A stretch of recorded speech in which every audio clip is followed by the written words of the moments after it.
बिस्मिल्लाहिर्रहमानिर्रहीम, अस्सलाम वालेकुम। नाज़रीन, सियासी महाज पर शदीद कशीदगी दिखाई दे रही है। हुकूमत और अपोजिशन आमने सामने है। गुज़श्ता रोज़ तहरीक इंसाफ ने जलसा किया जहाँ इंतज़ामिया की तरफ से NOC के खिलाफ संगीन खिलाफ वर्जियाँ की गई। ताहम गवर्नमेंट ने हाल ही में मंजूर किए गए अमन-ए-आमा कानून के तहत PTI की क़यादत के खिलाफ 3 मुकदमात दर्ज करा दिए।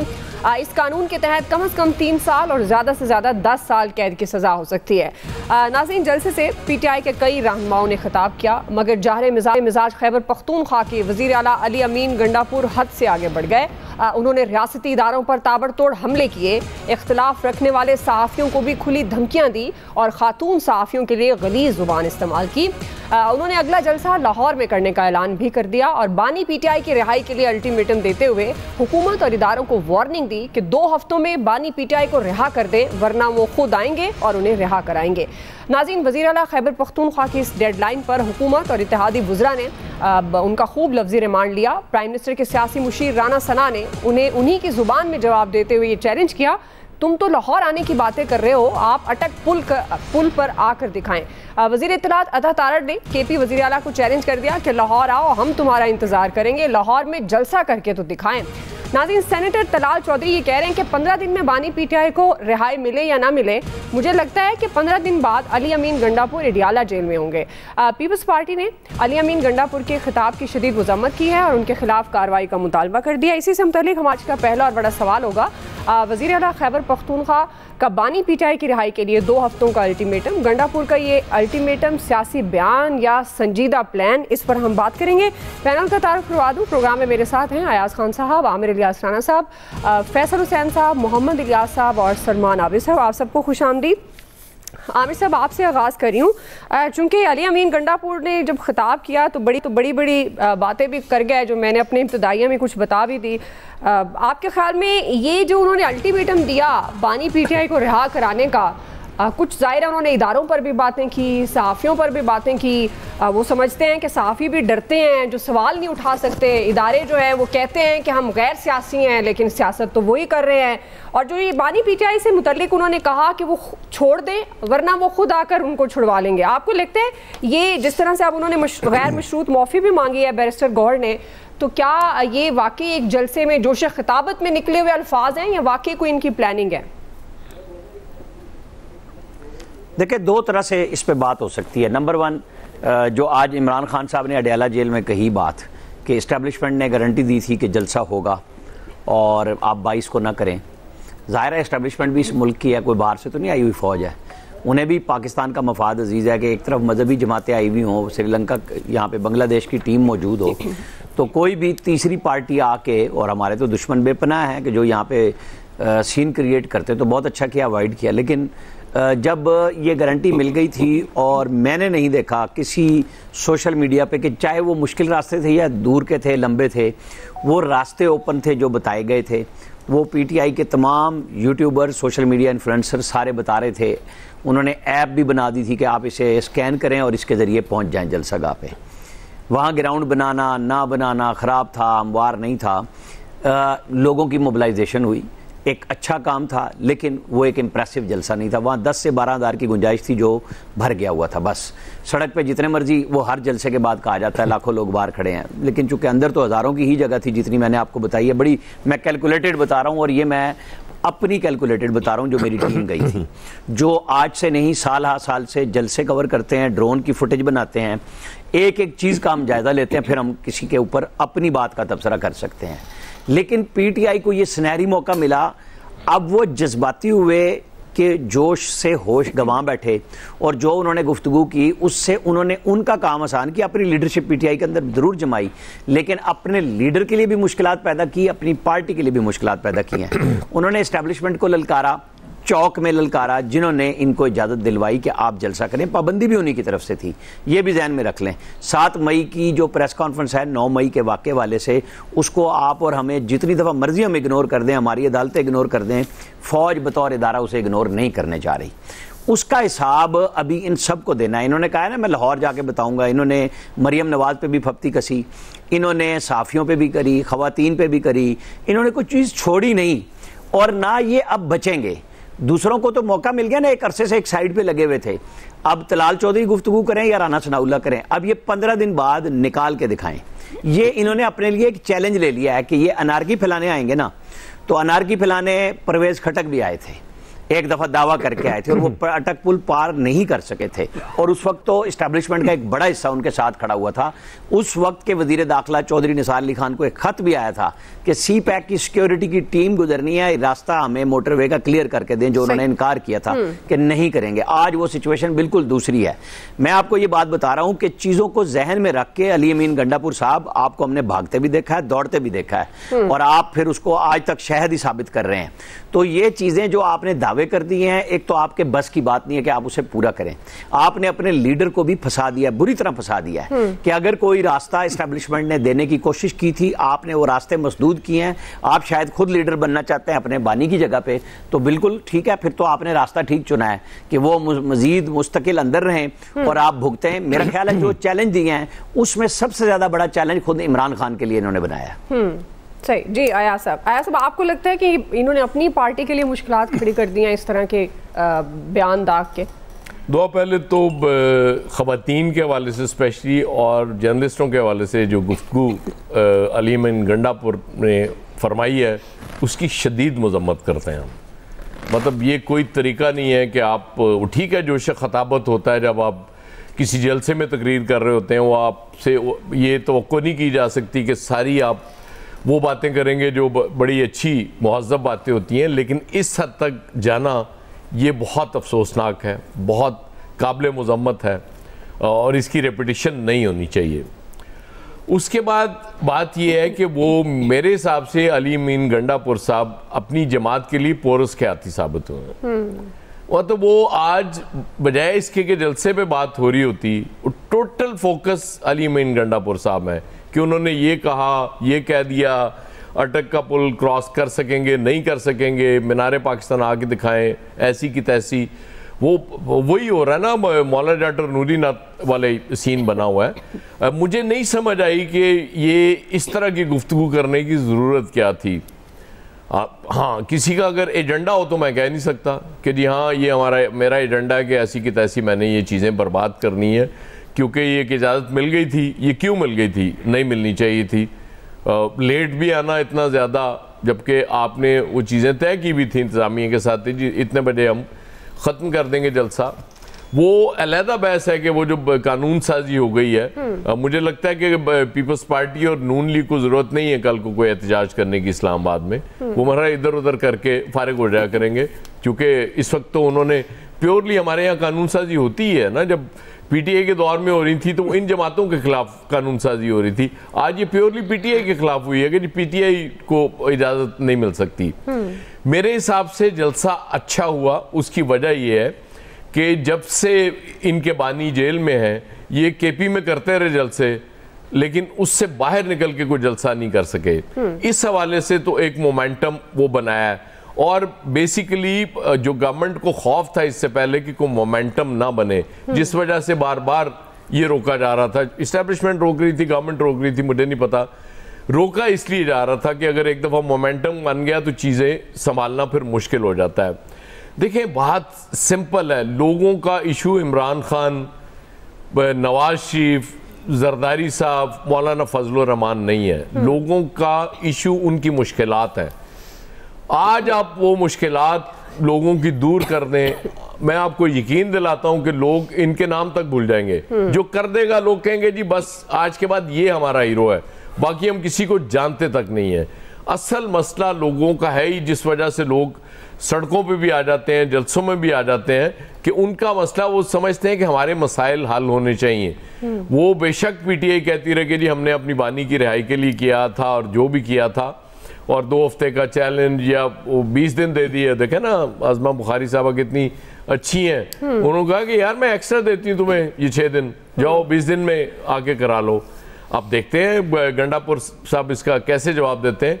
लेकिन जाते जाते मैं उनसे ये ज़रूर कहूँगा कि अपने इन अल्फाज पे ख़वातीन से भी और जर्नलिस्टों से भी गैर मशरूत माफ़ी मांगे। बैरिस्टर गोहर को और उमर अयूब की माफ़ी से काम नहीं चलेगा, आपको खुद माफी मांगनी सही है। फैसला आप समझते हैं कि माफी तो मांगनी चाहिए, जाहिर है जिस तरह की उन्होंने जुबान इस्तेमाल की, जोश खिताबत अपनी जगह, लेकिन अल्फाज का चुनाव और ख़ास तौर पर वो जिस मनसब पर फाइज हैं, वज़ीर आला का मनसब उनके हिस्से में है, तो उसका उन्होंने ख्याल नहीं रखा। आपको लगता है कि ये अब उनकी जिस तरह गैर मशरूत माफ़ी की बात हो रही है वो माननी चाहिए, और क्या एक वज़ीर आला को ऐसी धमकियाँ ज़ेब देती हैं, और जिस तरह से उन्होंने एक अल्टीमेटम दिया, तो आपको लगता है कि वो आकर रिहा करवा लेंगे इस तरह से बानी पीटीआई को? माफ़ी तो एक सानवी लफ्ज़ है, सानवी मामला है।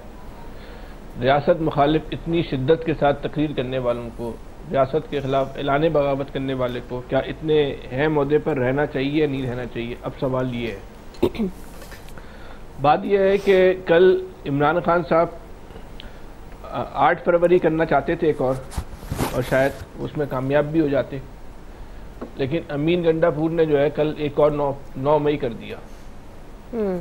वो 9 मई चाहे आप हाथ से हमला करें या ज़बान से हमला करें, रियासत पे हमला है। रियासत पे हमले का मतलब सिर्फ यही नहीं है कि आप जो है वहाँ जाके दीवारें गिरा देंगे या अंदर दाखिल हो जाएंगे उनकी इमारतों में। अगर आप ऐलान बगावत भी कर रहे हैं तो ये भी जो है वो रियासत पे ही हमला है। लेकिन हमें नज़र नहीं आ रहा उनके ख़िलाफ़ जिस तरह की कार्रवाई होनी चाहिए थी। मैं और आप बैठ के, याद साहब बोल के, आमिर साहब बैठ के, या और प्रेस क्लब के सदर सेक्रेटरी के जो यूजेस हैं, नून लीग की तो चले मुखालिफ पार्टी है, उसकी अहमियत नहीं है, वो तो उसने तो हर बात में तनकीद करनी थी। कोई उन पर तो तनकीद नहीं कर रहा। अगर माफ़ी मांगने की भी बात की जा रही है तो ये कहा जा रहा है कि साफ़ियों से माफ़ी मांग लो, ख़वातीन से माफ़ी मांग लो। सानवी मामला है ये, तो इनसे माफ़ी मांगना या नहीं मानना एक तो इनकी पॉलिटिकल राय, मतलब साफ़ी हमारे खिलाफ में हो सकता है उन्होंने सही बोला हो, इसमें हमें और आपको तो कोई उसमें हक ही नहीं है। लेकिन रियासत पे हमला करना, रियासत को गालियाँ देना, रियासत को बुरा भला कहना और रियासत के खिलाफ जो कल तबले जंग बजा देना, इसकी कोई जस्टिफिकेशन नहीं है। इस पर कोई माफ़ी नहीं होनी चाहिए।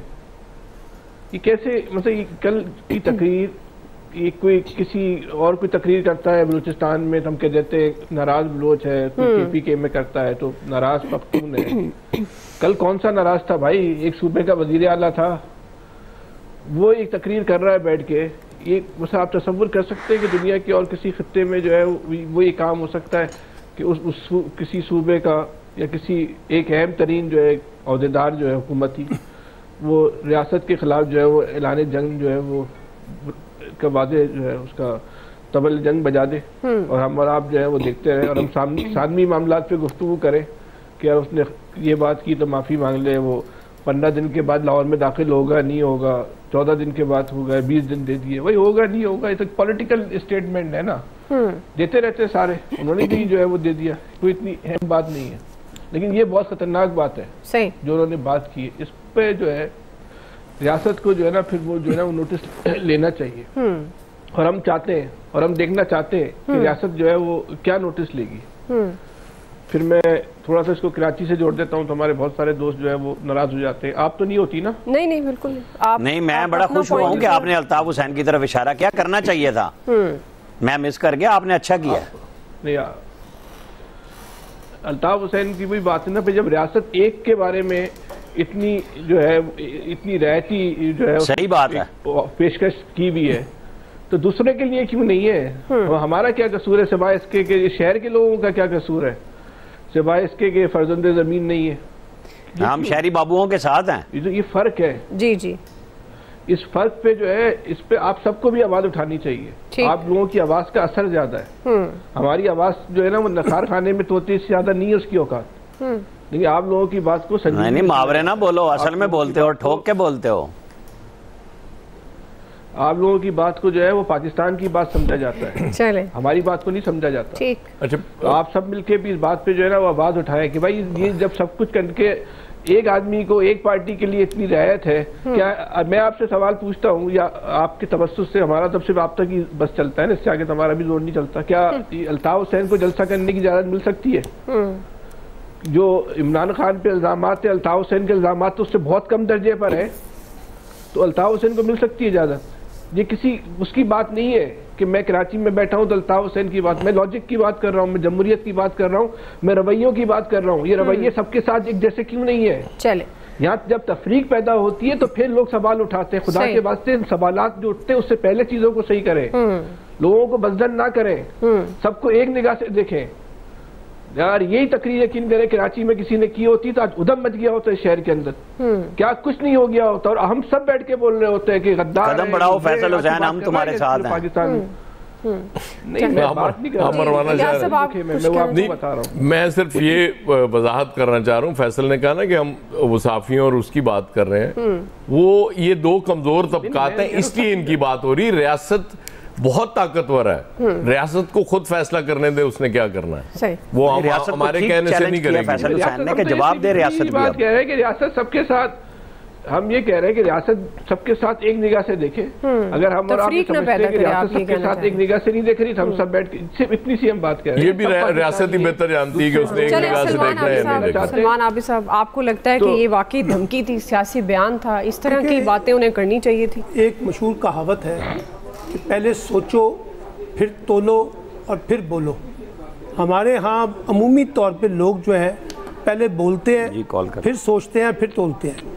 अब ये अली अमीन गंडापुर साहब ने जो गुफ्तगू की है उसका नुकसान भी उन्होंने ना सिर्फ अपना नहीं किया बल्कि पीटीआई का भी नुकसान किया है, इमरान खान का भी नुकसान किया है। अगर एक पॉलिटिकल स्पेस मिली थी तो उस पॉलिटिकल स्पेस को मैच्योरिटी के साथ डील करना चाहिए था, लेकिन जिस तरह की गुफ्तगू उन्होंने की है उससे वो जो जलसा है वो पीछे रह गया है। और अली अमीन गुंडापुर की गुफ्तगू जो है वो बहुत बालादस्त होगी। हम सब उस पर डिस्कशन कर रहे हैं, बल्कि सोशल मीडिया पर भी और बाकी चैनल्स के ऊपर भी उस पर डिस्कशन हो रही है।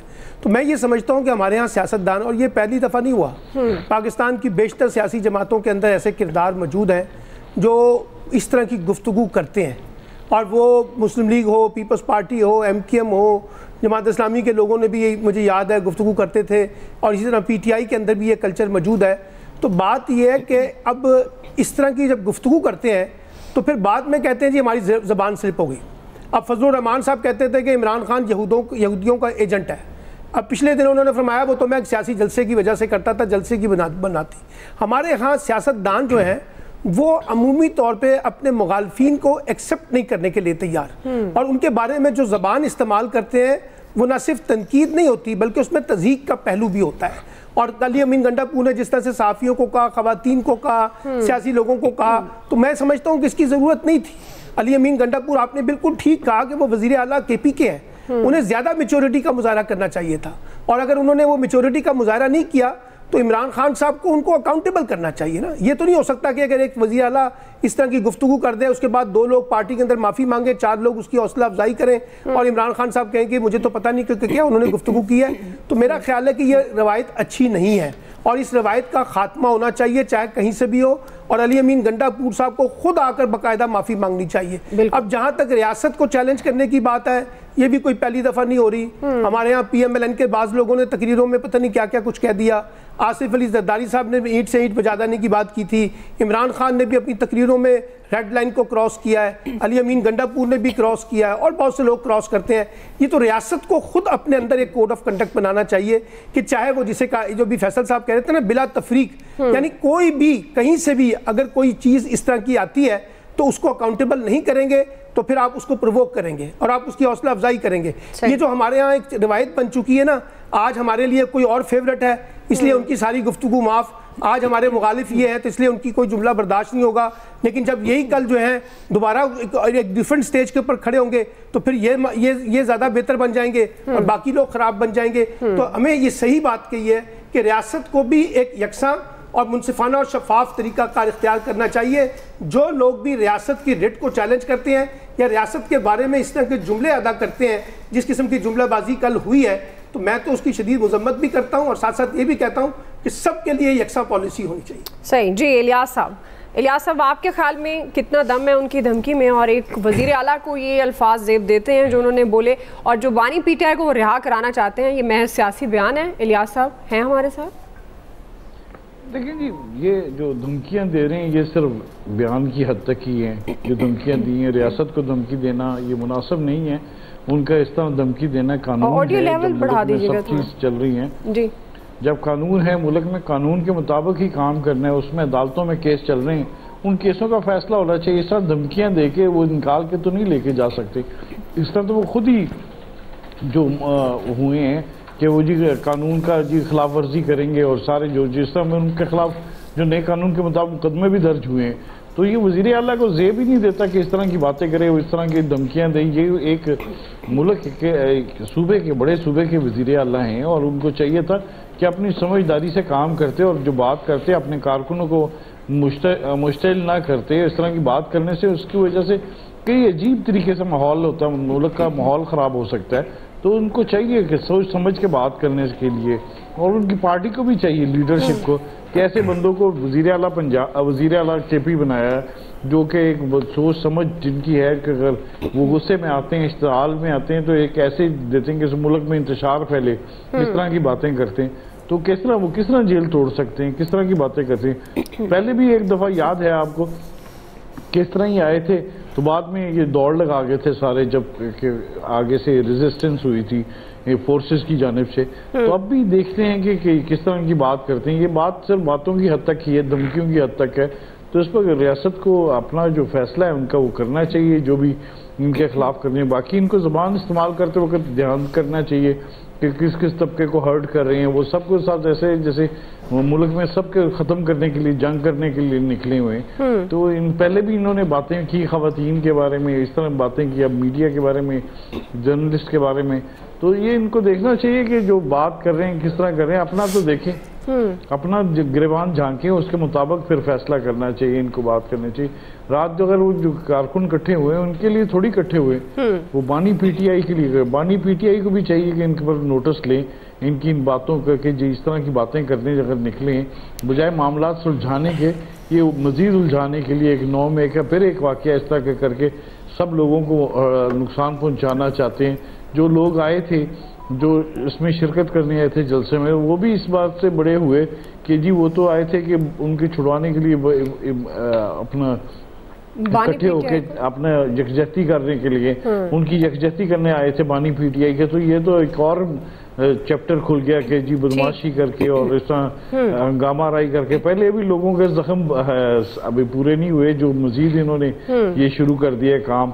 तो अब जो 9 मई का जो जिस तरह के लाहौर में वाक़या हुआ है, अब ये लाहौर में जलसा करने की बात कर रहे हैं, तो पता नहीं लोग आते हैं कि नहीं आते, लेकिन इनको ज़रा चाहिए, समझना चाहिए, इनको देखना चाहिए, मुल्क में इस तरह के हालात ना पैदा करेंगे। इस तरह सही है जी, आप समझते हैं कि मुल्क में इस तरह के हालात नहीं करने चाहिए, इस तरह की अल्फाजों से गुरेज करना चाहिए जो वज़ीर आला खैबर पख्तूनख्वा ने अपने खिताब में किए। बहरहाल बुनियादी सवाल अली अमीन गंडापुर की धमकी में कितना दम और संजीदा प्लानिंग है उनकी, या एक सियासी बयान और जोश खिताबत में जो उन्होंने अल्फाज इस्तेमाल किए, क्या उन्हें माफ़ी मांगनी चाहिए? एक्सपर्ट्स की राय आपने जान लिया है।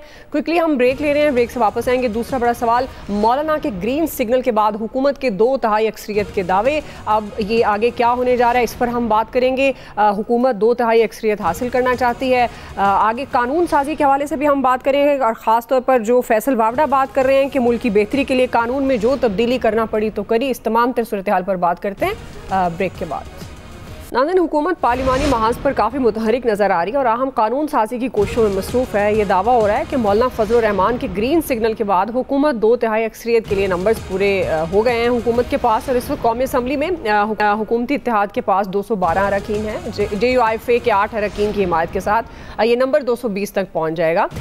4 आज़ाद अरकान की तरफ से भी गवर्नमेंट को मुकम्मल हिमायत की यकीन दहानी कराई जा चुकी है और इस तरह ये नंबर 224 तक पहुँच चुका है। हुकूमती ज़राए के मुताबिक सेनेट में भी JUIFA के ताउन से 2/3 अक्सरियत मिल चुकी है। सेनेट में हुकूमती इत्तेहाद के पास 59 अरकान हैं, मौलाना के 5 अरकान को शामिल करने के बाद ये नंबर 64 तक पहुंच गया और इस तरह सेनेट में भी आईनी तरमीम के लिए दरकार नंबर्स पूरे हो चुके हैं। प्राइम मिनिस्टर शहबाज शरीफ ने आज रात इत्तेहादियों को इशाइये पर बुला लिया है, जिसमें अहम कानून साजी समेत अहम मामलात पर उन्हें एतमाद में लिया जाएगा। ज़राए के मुताबिक इत्तलात ये भी हैं कि पीपल्स पार्टी ने भी अपने तमाम अरकान और कानूनी माहिरीन को इस्लामाबाद तलब कर लिया है। वो ऐवान सदर में सर जोड़ कर बैठेगी और अहम कानून साजी पर मुशावरत करेंगे। नाज़रीन, सेनेटर फैसल वावड़ा ये कह रहे हैं कि मुल्क की बेहतरी के लिए कानून में जो भी तब्दीली करना पड़ी तो करेंगे।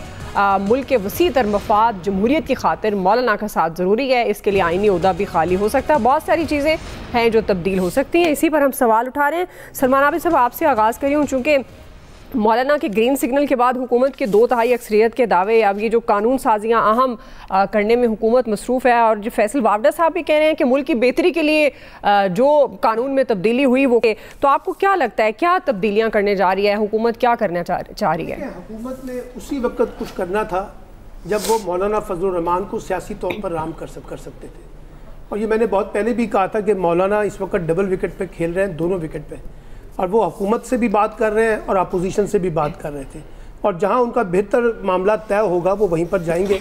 अब खबर ये है कि वो KPK की गवर्नरशिप लेना चाहते हैं, अपने बेटे को का जो इलेक्शन है, जो इलेक्शन ट्रिब्यूनल में केस फंसा हुआ है, उसको बहाल करवाना चाहते हैं, और फिर उसको वज़ीर मवासलात बनाना चाहते हैं। 2 सेनेट की टिकटें भी वो मांग रहे हैं, और अभी कहा जा रहा है कि मुस्लिम लीग नून ने उनको यकीन दहानी कराई है। अगर ऐसी बात है तो इसका मतलब है कि पीपल्स पार्टी को कुर्बानी देनी होगी KPK के अंदर अपने गवर्नर के लिए।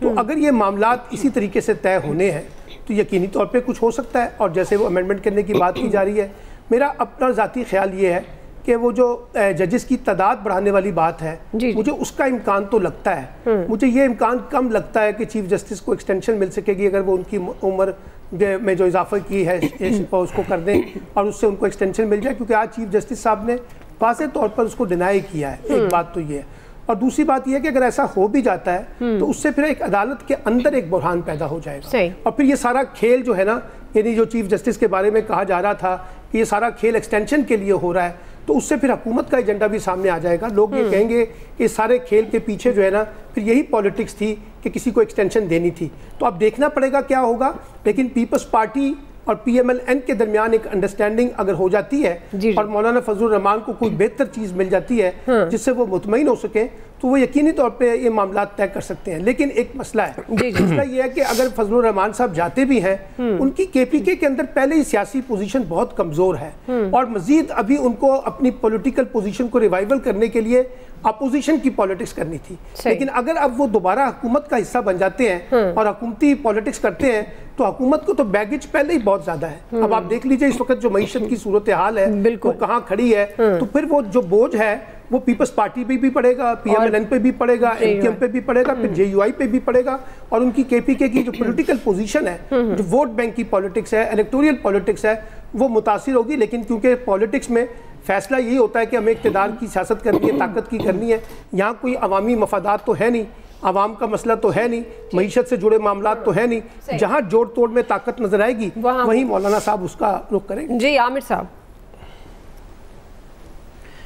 देखिए, हमारे रिपोर्टर हैं वकास अहमद, उन्होंने ये बड़ी मेहनत के साथ डाटा तैयार किया कि इस वक्त 213 कौमी असम्बली में हुकूमती इत्तेहाद के पास हैं और JUI के 8 अरकान हैं, तो ये 221 बनते हैं, और 40-41 अरकान हैं जो आज़ाद हैं और उन्हें 3 चाहिए उनसे, और सेनेट में उनके पास 1 सेनेटर कम है और JUI के पास 5 है, तो वो 68 हो जाते हैं 64 की बजाय। अच्छा। तो कैलकुलेशन जो सारी गुफ्तगू है वो ये है कि आईनी तरमीम अगर आपको करनी है तो आपको 2/3 अक्सरियत दोनों ऐवानों में चाहिए, एक तरफ 224 चाहिए और एक तरफ 64 चाहिए।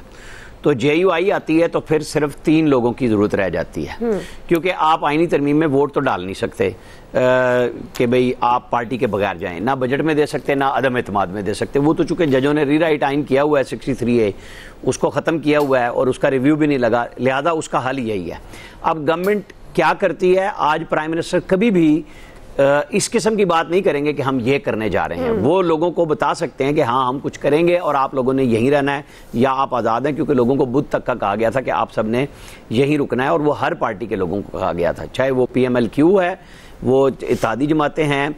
और मौलाना फजलुर रहमान के साथ जरदारी साहब या शहबाज शरीफ की 2 मुलाकातें इसलिए नहीं हुई क्योंकि गपशप थी, इट्स मीन बिजनेस। तो सियासी जमातों ने क्या करना होता है कि आपको अगर अपना पॉलिटिकल एजेंडा मिलता है, मौलाना फजलुर रहमान के लिए जलसे करना कभी कोई मसला नहीं रहा। उन्होंने लाहौर में मीनार पाकिस्तान में भी, अब भी ये जो खत्म नबूवत पे किया, फकीदुल मिसाल जलसा किया है, उनको लोगों की जरूरत नहीं होती, वो मुकाबले में खड़े हो जाएंगे। और यही PTI की जरूरत थी कि वो मौलाना को साथ मिलाना चाह रही थी।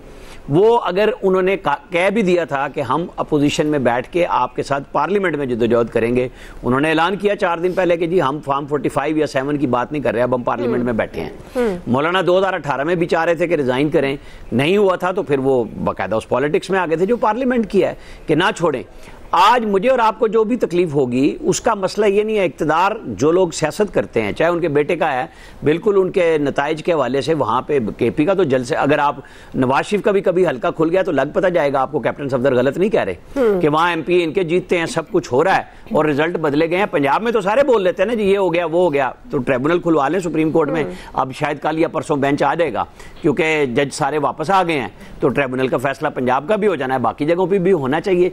इशू ये है कि क्या आप पाकिस्तान के लोगों के लिए कुछ कर सकते हैं? चलें जी आप अदलिया से निमट लें, आपने जजों की उम्र सबकी बढ़ानी है, बढ़ा दें, 68 कर दें, भाई दुनिया भर में होती हैं तो आप भी कर लें। जजों की तादाद बढ़ाने में तो एक्ट बनना है, उसमें कोई इशू नहीं है, वो भी बैलेंस किया जा सकता है। गवर्नमेंट के लिए जजों की तादाद बढ़ाने में किसी आईनी तरमीम की जरूरत नहीं है, हाँ सिर्फ जजों की उम्र बढ़ाने के लिए आईनी तरमीम की जरूरत है, और वो एक फिर जुडिशल पैकेज है जो हम सुन रहे हैं कि उसके लिए तैयारी है कि फिर उसमें बहुत कुछ ठीक किया जाएगा। कुछ लोग ख्याल कर रहे हैं कि जी बहुत ज्यादा लोग रिजाइन करेंगे, तो ये रिजाइन भी हुए हैं यहाँ पे और मुकद्दस गाय भी वो लोग बने हैं। यहाँ पे बड़े बड़े लोगों ने जनरल मुशर्रफ के सामने भी अकड़ के किए थे कि हम नहीं बैठते आपके पीसीओ में, लेकिन यहाँ पार्लियामेंट तरमीम करेगी, रास्ता बनाना पड़ता है और इमरान खान को ये समझ नहीं आ रही। जी अयाज साहब। दुआब, एक तो मौलाना ज़ाहिर आपको बड़े अच्छे आदमी हैं, हमेशा कौमी मफाद में फैसला करते हैं। अब वो कौमी क्या है ये मुझसे ना पूछिएगा,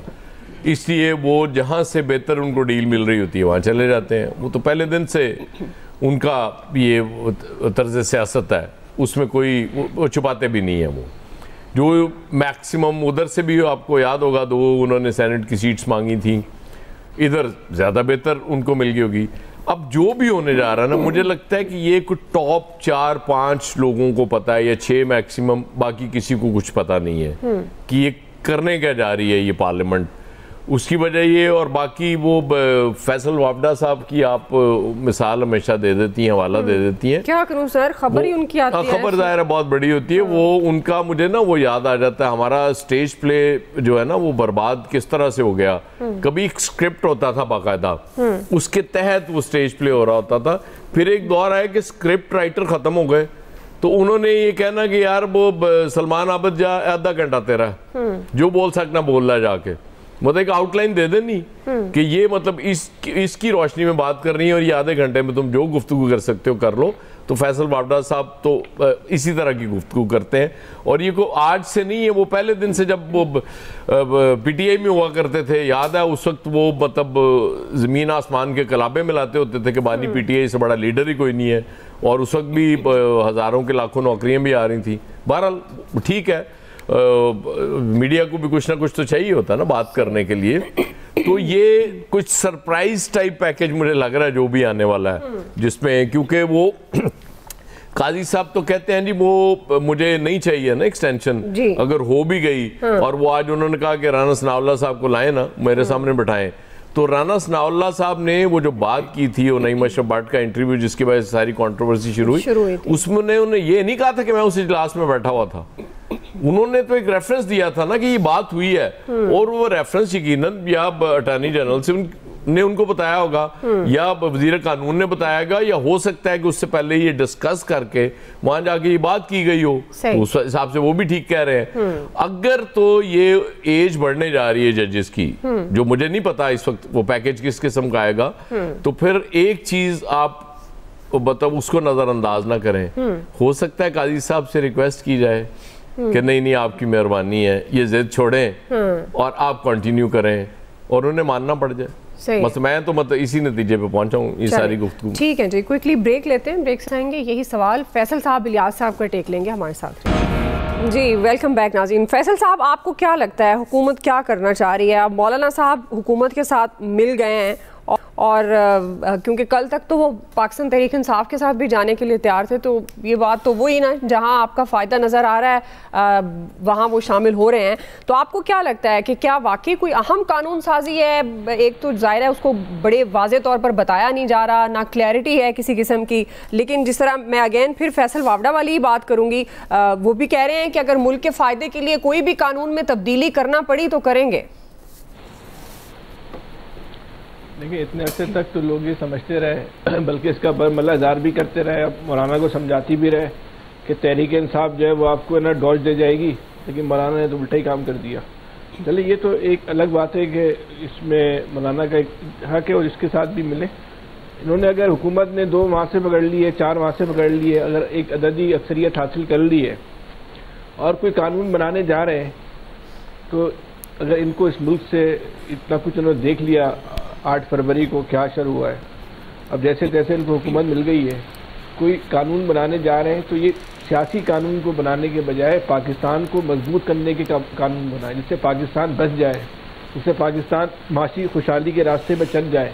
उसका वाहिद रास्ता जो है वो इसकी जो मौजूदा निज़ाम है, ये निज़ाम कभी भी मसाइल को हल नहीं कर सकता। वाहिद रास्ता यह है कि इस मुल्क के अंदर जो है वो खुदकार और बाइख्तियार बल्दियाती निज़ाम हो, वफाक और सूबों को इंतहाई हद तक कमज़ोर कर दिया जाए और ज़िलों को या डिवीज़न को इंतहाई ताकतवर कर दिया जाए।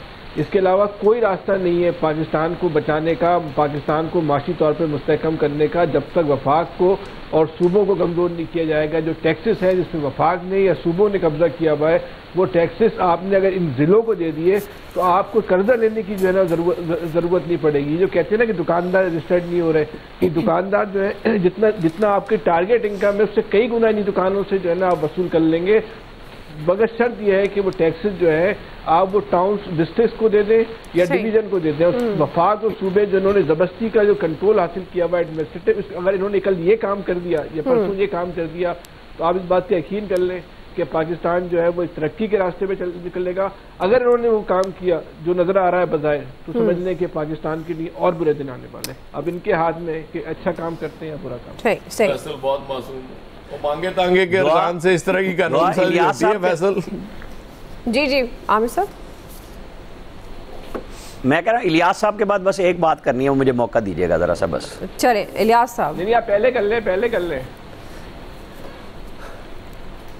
अच्छा जी पहले कर लें आमिर साहब, इलियास साहब भी कह रहे हैं, फिर जरा क्विकली।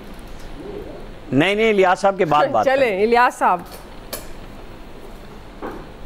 चलिए, इस वक्त हुकूमत ने जो अपनी नंबर गेम पूरी करनी थी कौमी असम्बली में और सेनेट में, तो वो तो अब कर ली है। जैसे देखें नंबर गेम जो पूरे आगे 3-4 सीटें अगर रहती हैं तो मौलाना के साथ मिलके उन्होंने पहले यानी कि सारा कर लिया। फिर इस बारे में जो मुलाकातें हो रही थी एकदम जो आपस में एक दूसरे के मुखालिफ बने हुए थे, तो मौलाना के साथ बातचीत करके और जो प्रेसिडेंट साहब और प्राइम मिनिस्टर साहब ये कर रहे थे, तो सारे जाहिर है इन्होंने कानून साजी करनी है। तो कानून साजी के लिए इन्होंने सारा हमवर्क वगैरह तो अपना मुकम्मल कर लिया है।